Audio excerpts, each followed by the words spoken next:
Hello and welcome to TechRaven. Well, today I've got one for any photographer who's thinking of getting into large format 4x5, more specifically film photography, because today I'm going to be showing you how to load up pre-cut 4x5 film into a film holder like this. Now, I've got to assume if you're watching this video to learn how to do this, you're new to large format photography. So along the way, I'm going to give you a few handy hints and tips as well, which will make the video a little bit longer, but trust me, the information I'm going to give you will be invaluable. Now this back, it's what's called an international standard back. So whether you've got a Toyo monorail camera like this, or a field camera made by Linhof, Toyo, Sina, whoever, all these backs, regardless of who makes them, be it an independent one like this Fidelity Elite, or a Toyo one like this, or even a Linhof one, or a Sina one, or an Arca Swiss, they're all interchangeable for the most part. Now again, it's called a standard back. Some people call it a Graflot back. Some people even call it a spring back. And the reason for that is because on the back of the camera, we have this spring mechanism which springs out like so. And when it springs out, the film holder goes in there and it's held in with this spring loading mechanism. So that is why it's called a spring back as well. But again, it's just a standard back that fits most cameras. Now, before I get into showing you how to load the film, this brings me on to tip number one. Now, if I was you, I wouldn't scrimp on film holders. Now this one is made by Fidelity Elite. They're okay, but in my opinion, they're not brilliant. I personally use these ones made by Toyo. This box of two costs £200, so they are £100 each, but you know where that extra money went. These are just much better quality, and let me explain why. Now I'm going to film a few close-ups so you can see what I'm doing here, but basically this Fidelity one, you've got these little levers here that basically act as safety locks. So when you move it over to the side, you can't actually get the dart slide out. And when you pull it this way, the dart slide will come out like so. But the trouble is, maybe when these are new, it's different, they're fine. But when they get a bit older, these are not exactly stiff anymore. They just sort of spin around. So you might actually turn one that way and turn one that way so you can actually get these out. But then when it's been rattling around in the bag, they can just fall and land in the middle position, which means you can get both these dart slides out.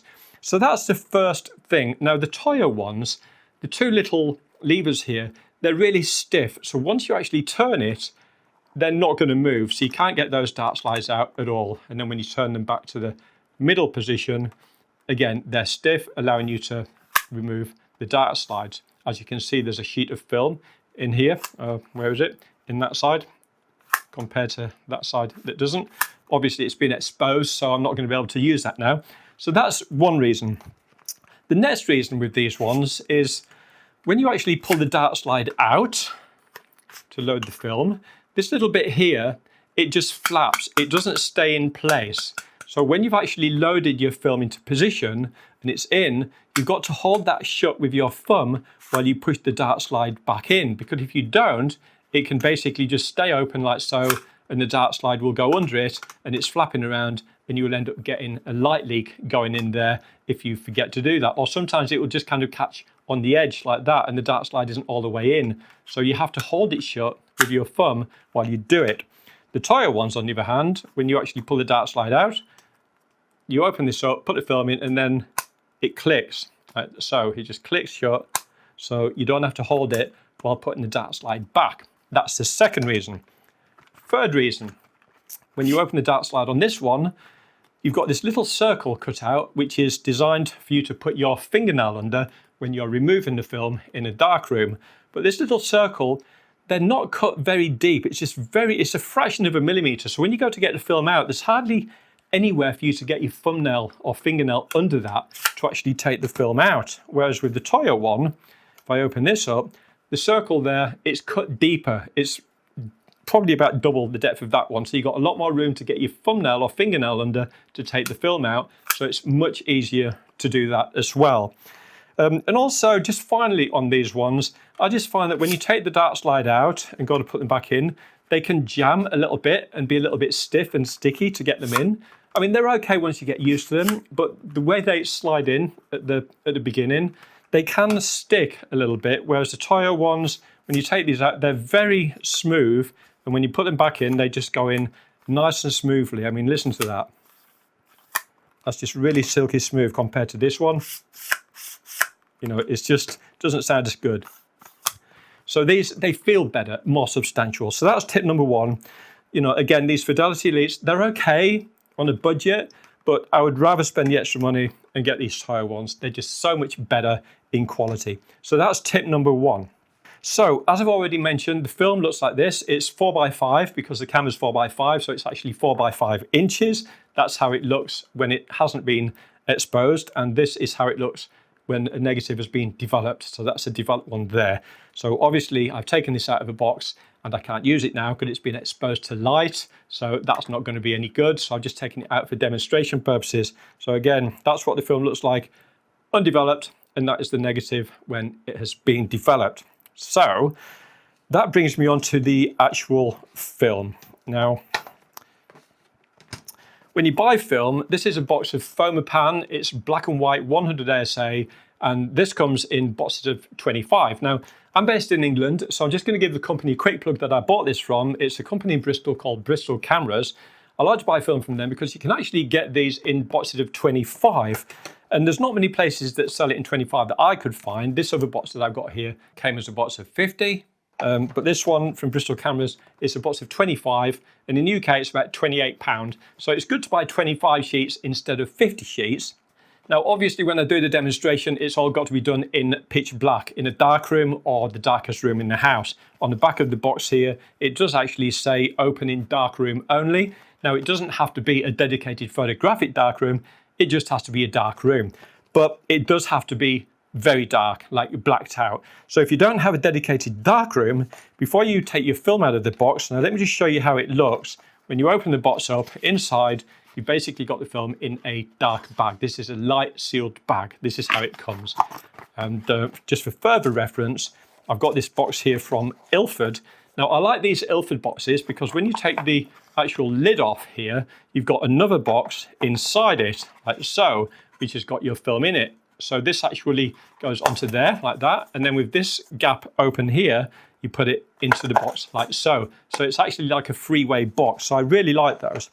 So yeah, when it comes to actually loading the film into an actual film holder, again, it's got to be done in the dark. Now what I'd recommend for that, if you don't have a dark room, wait until after dark, until the sun's go down, and then go in every room in your house to see which is the darkest room. In my house, it happens to be my bedroom. But be careful here, because a lot of people will go around the house, they'll check all the rooms and think, yeah, that's dark. They'll switch the lights off and they'll wave their hand up in front of their face and they won't be able to see it. But pause on that one for a minute. So when you think you've found a dark room, just stand in that room, close your eyes and count to 60 for 60 seconds, a minute. Let your pupils dilate with your eyes closed and then open them and wave your hand in front of your face like that.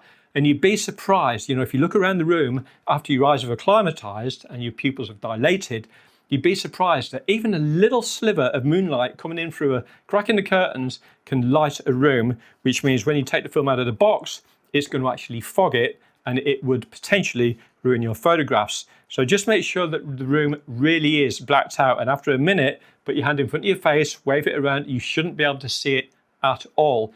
Now in my bedroom, when I did this test, it was very dark, but after a minute of my eyes closed, I could actually see a tiny bit of light, just the occasional shadow here and there. So what I did was I changed my curtains for blackout curtains, and this fixed the problem. So that's the next tip. So what I'm going to do now, I'm going to show you the correct way of loading 5.4 film into a film holder like this.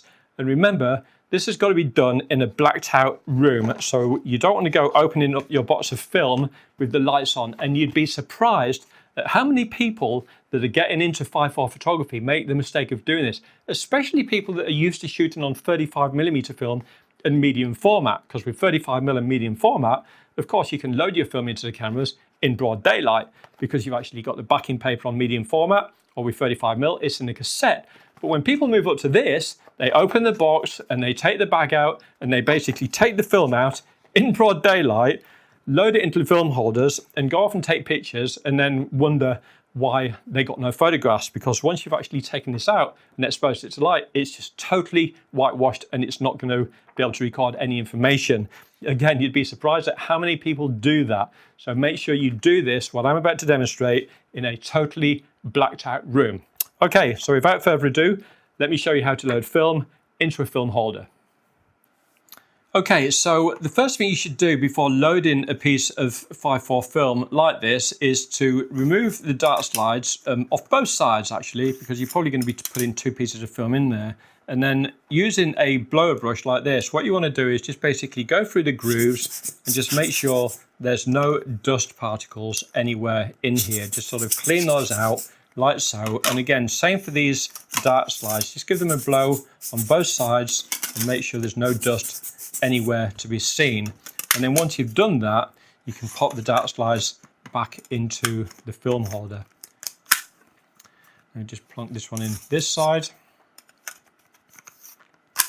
Okay, so when you've done that, to load the film, and again, remember you've got to do this in pitch black in the dark, rather than taking the dart slide all the way out, because when you do this in the dark, it's just one more thing you've got to think about. You've got to struggle to actually line up the dart slide to put it back in. So what I do is I just pull it halfway. Now, as you can see, half the dart slide and then half is where the film's going to be. Now, it only has to be halfway because when you go to put the film in, and I'm going to go into this in a bit more detail in a second, it only has to go under these 2 running grooves there. You can see where that one starts and you can see where that one starts there, okay? So this is where the running groove starts, right there and right there. So I pull the dart slide all the way out, you can see that that channel runs down the entire length. So this only has to be halfway out because that way it's going to make it easier for you. Okay, so when you take the film out of the box in the dark, you've got this little groove, this little notch at the top right hand side. Some people say it's at the bottom right or the bottom left or the top left, but for the sake of simplicity, let's just have it so this is at the top right. Now, if it's at the top left like this, it won't work because on this side, there's nothing. Okay, this is the side that has all the chemical structure, the silver halide, etc., that needs to be exposed to light. So you always have that at the top right. Now, the way I like to do it, I like to basically hold the film holder so it's pointing towards my body. And then I'll just put my thumb at the top left-hand edge there and holding a piece of film like so, I just basically use my thumb as a guide. And then once I can feel it, I just basically push it down. It's really, really simple to do. Eventually, you'll get so good at it, you won't be able to do it wrong. So I use my thumb as a guide there. I can just feel it, and then I just push it under. And then before pushing it all the way in, I basically just check that that running groove has got the strip of film or the sheet of film going under it on both sides. And to do that, I just check my thumbnail on that side and then the fingernail on that side. I can get my nail under there just about, which tells me that the film is under on both sides. And then when it is, I just pull it down like so. And then you've also got these 2 little notches here that the film has cleared. See, the film doesn't come out now because those 2 little bits there are stopping it. And that's what this little crescent half shape here is for you to put your fingernail under so you can remove the film. So I basically remove the film by putting that fingernail under and I just pull it out like so. And you can see there that we've got that circle. So again, just thumb on there as a guide and I just put it like so and slide it under those 2 notches.